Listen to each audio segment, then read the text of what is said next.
Todos, Deus abençoe. Boa noite. Como o Amém. pastor falou, né? Nós falamos sobre o pré-tribulacionismo, sobre o meso ou o mid, né? E agora nós vamos falar sobre o pós-tribulacionismo. Vamos falar um pouco sobre essa visão, sobre essa doutrina escatológica do arrebatamento. Então, ela se divide em três vertentes que já falamos, mas hoje nós vamos assim, aprofundar mais no básico sobre o pós-tribulacionismo, né? Certo. Só para dizer que os textos que eles são referentes e se baseiam, ela é em Daniel 9, né, versículo 27, e também lá em Daniel 12, queria que o pastor lesse aí Daniel 12, de 1 a 3. Está Certo. preparado aí para ler? Eu estou abrindo aqui, porque a internet está meio lentinha, mas está abrindo. Diz aí qual livro? Daniel 12, de 1 a 3.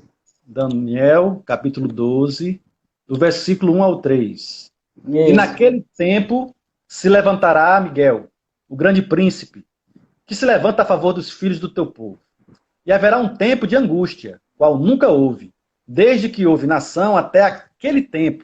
Mas naquele tempo livrar-se-á o teu povo, todo aquele que for achado escrito no livro. E muitos dos que dormem no pó da terra ressuscitarão, uns para a vida eterna e outros para a vergonha e desprezo eterno. Os que forem sábios, pois, resplandecerão com o fulgor do firmamento. E os que a muitos ensinam a justiça, como as estrelas sempre e eternamente. Então, esse é o relato da grande tribulação, né? Que a gente faz correlação lá com Mateus 24, Lucas 21 e com também Marcos 13. Agora tem todos se baseiam nessa última semana das 70 semanas de Daniel. Lê aí Daniel 9, 27. Daniel 9, 27. 27. E ele firmará aliança com muitos por uma semana. E na metade da semana fará cessar o sacrifício e a oblação. E sobre a asa das abominações virá o assolador, e isto até a consumação. E o que está determinado será derramado sobre o assolador. A gente vê aí que todos eles se baseiam muito nessa última semana do livro de Daniel. Essas 69 semanas já se passaram, essas 69 foi até Cristo, onde o Cristo foi cortado, foi morto, ressuscitou, teve todo esse acontecimento, mas agora a igreja vive essa última semana, que é a última semana de Daniel, esse tempo onde virá o anticristo, e ele vai fazer aquele acordo de paz, vai fazer com as nações, vai ser aquele líder político que vai vir nesse sentido, de fazer uma aliança de paz e prosperidade, aonde ele vai enganar muitos nesse momento, entendeu? Mas esse pós-tribulacionismo, como fala, da visão pós, eles também se baseiam nos mesmos parâmetros lá de Mateus, né? Nos versículos 3 ao 14, que é o princípio das dores, só que eles não fazem separação. Você está entendendo? Eles não fazem separação como os meses. O mês separa a primeira metade de 3 anos e meio, que será o princípio das dores, e na outra metade será a grande tribulação. E os pré, né? Os pré também, eles não fazem a separação. Eles creem que a igreja vai subir antes, mas o pós-tribulacionismo, ele crê que a igreja toda passará por esse período de grande tribulação. A igreja vai estar lá presente durante a tribulação, os princípios da dor, sobre a grande tribulação. Eles não fazem essa distinção. E essa questão do tempo também, eles não levam em consideração essa questão do tempo, essas divisões todas que nós fazemos, né? Eles leva também, assim, não necessariamente dessa forma, porque literal, eles né? trabalham muito no sentido figurado, entendesse? não é um sentido muito literal. Mas aonde é que eles se baseiam? Lá em Mateus 24, nos versículos 3 ao 14, a gente vê narrando toda uma narrativa de princípio das dores. Certo. A gente não vai ler Mateus 3, 24, né, do 3 ao 14. Certo. Eles se baseiam que isso realmente será o princípio das dores e que a igreja vai estar presente. Se ela vai estar presente na grande tribulação, então ela vai estar presente também no princípio das dores, né? Exatamente, no princípio das dores. Versículo 3 ao 14, né? Isso. Quer ler? Não, isso. Agora não. Deixa só passar um tempinho aqui. Agora, os versículos 15 a 28, só para falar sobre a grande tribulação. E nos versículos 29 ao 35, onde Cristo diz como será a sua segunda vinda. É um acontecimento cronológico, entendeu? Vem a primeira parte, que é 3 ao 14, o princípios das dores, do 15 ao 28, que é a grande tribulação, e do 29 ao 35 é a segunda vinda de Cristo. É onde já se passou todo evento da tribulação, da grande tribulação, de todo dor, sofrimento, que para eles todos irão passar. Mas eu quero que você leia aí Mateus 1, versículo 2. Mateus 1. 1 e 2. 24, 1 e 2. Não, 24. Peraí, capítulo qual? 24. Então, peraí. Mateus 24. Mateus 24. Versículo 1 e 2. 1 e 2, E quando Jesus ia saindo do templo, aproximaram-se dele os seus discípulos para lhe mostrarem a estrutura do templo. Jesus, porém, lhes disse: Não vedes tudo isto? Em verdade vos digo que não ficará aqui pedra sobre pedra que não seja derrubada. Então, para eles essa profecia aí já se cumpriu, né? Já se cumpriu. Isso aí já se cumpriu, a gente vê que no ano 70 da era cristã, o general Tito, a mando do imperador romano Vespasiano, ele ali sitiou, entra em Jerusalém, derruba o templo, destrói o templo, e os judeus eles são separados, são expulsos ali do local. Então houve esse primeiro cumprimento dessa profecia, né? Então essa primeira profecia do cumprimento da destruição do templo já houve para os pós-tribulacionistas. Esse cumprimento já aconteceu, né? E eu quero que você também leia Lucas 21, 23 a 24. Lucas 21, do 23 ao 24. Isso. Lucas 21, do versículo 23 a 24. Diz assim. Exato. Mas, ai das grávidas e das que criarem naqueles dias, porque haverá grande aperto na terra e ira sobre este povo. E cairão ao fio da espada, e para todas as nações serão levados cativos. Jerusalém será pisada pelos gentios, até que os tempos dos gentios se completem.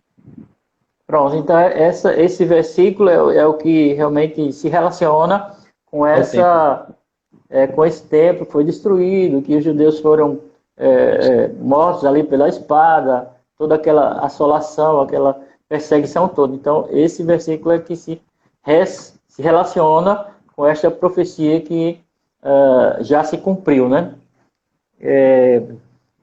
O arrebatamento é claramente dito por Jesus em Mateus. Agora eu quero que tu leia Mateus 24, 29 a 31. Mateus capítulo 24. Uhum. Do 39. 29 ao 31. E, logo depois da aflição daqueles dias, o sol escurecerá, e a lua não dará sua luz, e as estrelas cairão do céu, e as potências dos céus serão abaladas. Então aparecerá no céu o sinal do Filho do Homem, e todas as tribos da terra se lamentarão, e verão o Filho do Homem vindo sobre as nuvens do céu, com poder e grande glória. E ele enviará os seus anjos com rijo clamor de trombeta, os quais ajuntarão os seus escolhidos desde os quatro ventos, de uma a outra extremidade dos céus. Exatamente. Para os pós-tribulacionistas, isso vai ser um evento único. Ele não tem desdobramentos, entendeu? Não tem essa coisa, a igreja arrebatada secretamente, depois vai, está lá nas bodas, depois desce. Para o pós-tribulacionista, ele vai afirmar que esse é um evento único, que é uma vez só. Jesus vem, depois da grande tribulação, como a palavra está falando, depois, imediatamente após a tribulação daqueles dias, Jesus vem, realmente se encontra com a igreja. Uma coisa única. Então a igreja ela não é arrebatada, né? Segundo os pós-tribulacionistas. Sim, porque Jesus se encontra, é um evento único. Ela vai, se encontra com Jesus e volta. Entendeu? Entendi. De qualquer maneira, ela é arrebatada. É verdade. Os ressuscitam primeiros aqueles que já morreram, já estão dormindo, e aqueles que estiverem vivos vão ser transformados, um corpo glorificado, vai, sobe e desce com Jesus para destruir a besta, a guerra ali do Armagedon, essas coisas, e acontecer o julgamento, as nações e tudo aquilo que vai acontecer quando Jesus voltar, né? Então, pastor, eles acreditam que todos passarão pela grande tribulação, tanto a igreja como os judeus convertidos e os ímpios. Eles não fazem separação do que é para o povo de Israel e do que é para a igreja e do que é para o gentio. Para ele é tudo uma coisa só, entendeu? Eles não fazem essa distinção que o pré-tribulacionista faz. Ele separa, né? Isso aqui, Mateus 24, não era para a igreja nem existia ainda. Isso aqui era para essas coisas, entendeu? Para ele é tudo uma coisa só, ele não faz essa separação. As referências da segunda vinda de Cristo, eles vêm assim, de forma audível e visível. Não é um acontecimento que vai ser secreto. Vai ser algo que todos verão, né? Mas qual é a referência que eles usam mais, assim? Em 1 Tessalonicenses 4, de 15 a 17. Tessalonicenses 4, 15 a 17. Primeira Tessalonicenses, né? Primeira, né? Isso. Repete de novo. 1 Tessalonicenses. Capítulo 4. Certo. 15 a 17. 15 a 17. Dizemos-vos, pois, isto pela palavra do Senhor, que nós, os que ficarmos vivos para a vinda do Senhor, não precederemos os que dormem. Porque o mesmo Senhor descerá do céu com alarido, e com voz de arcanjo, e com a trombeta de Deus, e os que morreram em Cristo ressuscitarão primeiro. Até o 17 também? 17, o 17. Depois nós, os que ficarmos vivos, seremos arrebatados juntamente com eles nas nuvens, a encontrar o Senhor nos ares. E assim estaremos sempre com o Senhor. Exato, a gente vê aí que vai ver voz de arcanjo e o ressoar da trombeta. Então, para eles o entendimento é que vai ser algo bem barulhento, entendeu? Que todo olho verá, todas as pessoas vão ver. Outro versículo que eles se apoiam é lá em Apocalipse, no capítulo 1, nos versículos 7 e 8. Repete, por favor, desculpa. Apocalipse, certo. Capítulo 1, 7, versículo 8. Capítulo 1, versículo 7 e 8. Eis que vem com as nuvens, e todo olho verá, até os mesmos que ultrapassaram, e todas as tribos da terra se lamentarão sobre ele. Sim, amém. Eu sou o Alfa, o Ômega, o princípio e o fim, diz o Senhor, que é, e que era, e que há de vir o Todo-Poderoso. Então tá vendo aqui, né? Todo olho verá. Então, não é um acontecimento secreto, como eles falam, né? Lá em Mateus também, 24, no 30, a 31, eles também citam essa vinda. Mateus 24, versículos 30 e 31. Certo, que diz o seguinte: então aparecerá no céu o sinal do Filho do Homem, e todas as tribos da terra se lamentarão, e verão o Filho do Homem vindo sobre as nuvens do céu com poder e grande glória. E ele enviará os seus anjos com rijo, clamor de trombeta, os quais ajuntarão os seus escolhidos desde os 4 ventos, de uma a outra extremidade dos céus. Então, entendeu aí que para eles creem dessa forma, que voz de arcanjo, ressoar da trombeta, todo olho verá, fica bem explícito que assim também que o pré, ele também acredita. Só, não, exato? Também acredita dessa forma. Só que para o pré e o pós vão ser essa aí em 2 fases, né? A primeira, que a igreja sobe, não passa pela tribulação, e o meso também, né? Só que o meso é no meio da tribulação, e creio que a igreja passa pela tribulação, mas pela metade. Mas já para o pós, não. Pós, a igreja vai estar aqui completa.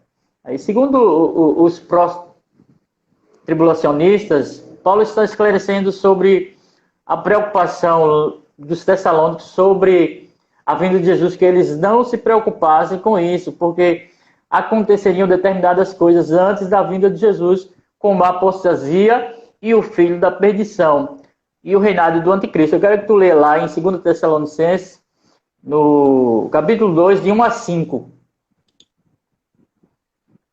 A gente vai entrar um pouco já nessa doutrina da iminência. Entendi. 2 Tessalonicenses, capítulo 2, do versículo 1 ao 5.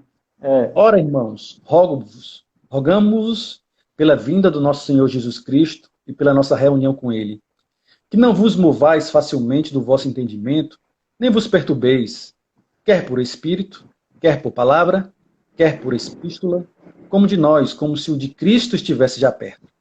Ninguém de maneira alguma vos engane, porque não será assim sem que antes venha a apostasia, e se manifeste o homem do pecado, o filho da perdição, o qual se opõe e se levanta contra tudo o que se chama Deus, ou se adora, de sorte que se assentará como Deus no templo de Deus, querendo parecer Deus. Não vos lembrais de que estas coisas vos dizia quando ainda estava convosco?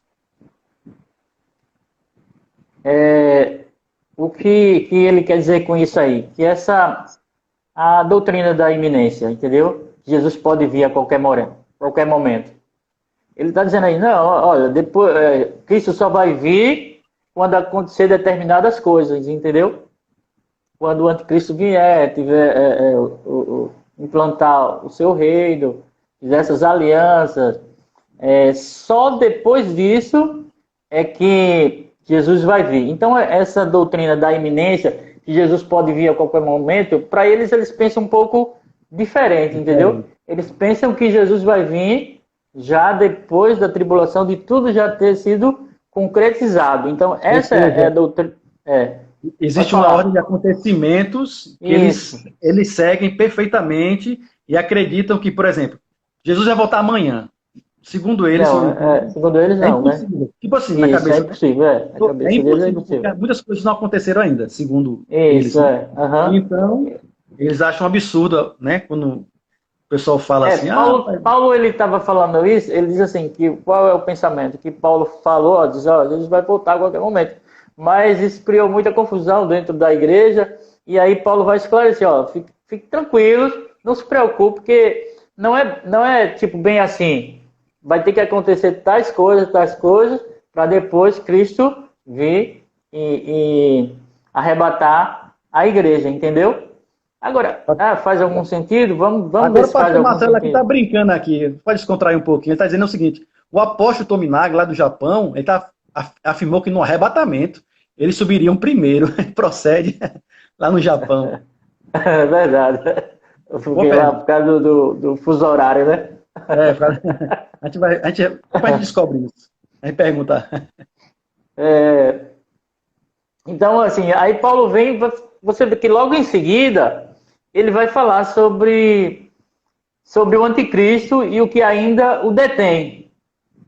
Então vamos ver sobre isso, o que é que detém o anticristo de aparecer, de surgir. Lá em 2 Tessalonicenses, do capítulo 2, 6 a 12. E agora, né, vós sabeis o que o detém. Ele está continuando a conversa que ele estava, a carta que ele enviou para a igreja de Tessalônica. E agora vós sabeis o que o detém, para que o seu próprio tempo seja manifestado. Porque já o mistério da injustiça opera. Somente há um que agora o retém, até que do meio será tirado. Então será revelado o iníquo, a quem o Senhor desfará pelo assopro da sua boca, e aniquilará pelo esplendor de sua vinda.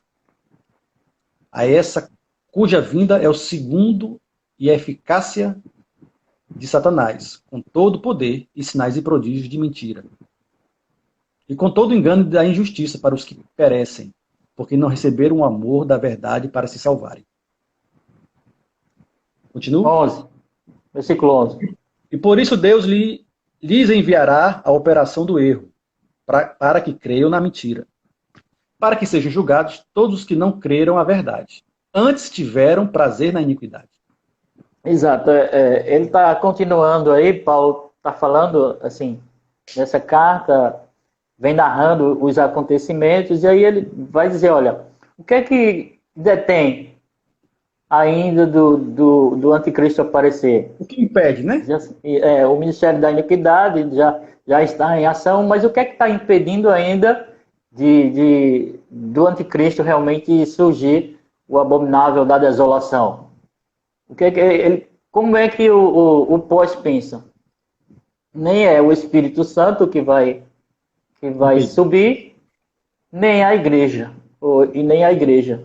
É Deus que realmente tem o controle de tudo, e é Deus que permite.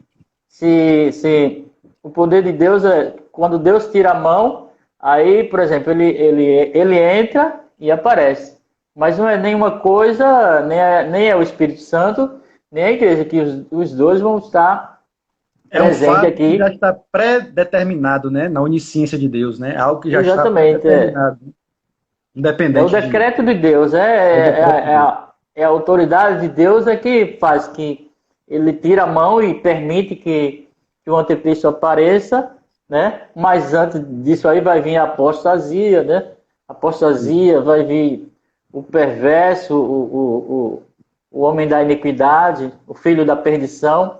Quer dizer, antes que venha a apostasia. Então a gente tem visto aí muitos apostatando da fé, muitos se desviando realmente do que é o evangelho, pregando um outro evangelho distorcido do que a palavra fala. Então, para eles, a igreja está presente, né? Mas eles também dizem que durante a grande tribulação não haverá salvação. Não? Não. Para a igreja, aqueles que realmente já estão com Cristo, aqueles que acreditam, mas não tem essa coisa de segunda chance, de repescagem, né? Os que estão com Cristo, estão com Cristo, entendeu? Lê aí, lá em Apocalipse 13, 7 e 8. Apocalipse capítulo 3, versículos 7 e 8. E ao anjo da igreja que está em Filadélfia escreve: Isto diz o que é santo, que é verdadeiro, que tem a chave de Davi, o que abre e ninguém fecha, e fecha e ninguém abre. Conheço as tuas obras, eis que diante de ti pus uma porta aberta, e ninguém a pode fechar. Tendo pouca força, guardaste a minha palavra, e não negaste o meu nome. Exatamente. Então, assim, esses que são remidos da tribulação é aqueles que estão realmente a igreja que está lá perseverando contra o anticristo, contra a marca da besta, esses que vão ser salvos, mas qual é o pensamento deles? Não vai haver essa segunda chance, porque todo mundo vai estar lá nessa primeira chance, quando a igreja é arrebatada, a porta, né, tipo, se fecha, aí fica, né, tipo, o casamento judeu, entendeu? Que tem aquela coisa da porta da graça se fecha. Não, isso é tudo um evento só, entendeu? Para eles não Entendi. fazem essa separação. Uma das coisas também que essa vitória do anticristo sobre a igreja não é uma vitória física, espiritual, entendeu? É algo físico. Porque eles vão continuar crendo, não vão querer receber a marca da besta, vão ser decapitados, mortos. Então, mas eles não vão renunciar à sua fé, como acontece hoje em muitos locais. O cara morre, mas não nega Jesus, entendeu? Então, é isso que vai estar acontecendo. Lê Apocalipse 7:9. Apocalipse, capítulo 7, versículo 9. Para um antigo. Capítulo 7, versículo 9 diz: Depois destas coisas, olhei, e eis que aqui uma multidão, a qual ninguém podia contar, de todas as nações, e tribos, e povos, e línguas que estavam diante do trono, e perante o Cordeiro, trajando vestes brancas e com palmas nas suas mãos. Lê agora Apocalipse 7, 13, 14. E um dos anciãos me falou, dizendo: Estes que estão vestidos de vestes brancas, quem são? E de onde vieram? E eu disse-lhe: Senhor, tu sabes. E ele disse-me: Estes são os que vieram da grande tribulação. E lavaram as suas vestes e as branquearam no sangue do Cordeiro. Então, assim, essa salvação é justamente para aqueles que estão lá, passando por essa tribulação, e lavaram Nós, né? suas vestes. Se nós pensarmos dessa forma, né? Todos Somos nós, né? né? Quem são estes, né? Quem são esses? Então, esses realmente não tem Existe aquela coisa. uma discordância de quem são estes, não é isso? Aham. Por quê? Porque se você pensar que se você for pré, a igreja já subiu, então você não passa pela grande tribulação. Isso. Entendeu? Se você for meso também, você passa pelos princípios das dores. É o começo. Mas se você for pós, você vai passar. Então, para o pós-tribulacionista, esse aqui é ele que está aqui na grande tribulação, passando por toda essa guerra, por todo esse momento, né, de morte, perseguição. Aí já é outro assunto. Já é outro assunto, né? É outro assunto que requer mais um pouco de profundidade, assim também como as duas testemunhas, né, que vão estar ali pregando o evangelho. Qual é que eles se baseiam, pastor? É porque eles vão dizer assim, o tempo da pregação, até se completarem que o evangelho seja pregado a todas as nações, aí virá o fim. Então, enquanto a igreja está aqui, na visão pós, então a igreja está pregando o evangelho. Então, quando o evangelho for pregado a todas as nações, virá o fim. Passou pela tribulação e aí vem o fim. Vem Jesus com aqueles que ressuscitaram, né, que perseveraram até o fim, receberam a coroa da vitória, essas coisas todas, e vão vir para governar o governo do milênio, né? Que já é um outro assunto que requer bastante... Né? Que também diverge, é uma trilogia, né? O pré-milenista, o pós-milenista e o amilenista. Então, também tem essa trilogia de como você se encaixa dentro dessa interpretação. De qual é a sua visão, como é que você pensa, como você interpreta, como a igreja interpreta a sua igreja, qual é a visão da sua igreja em relação a isso.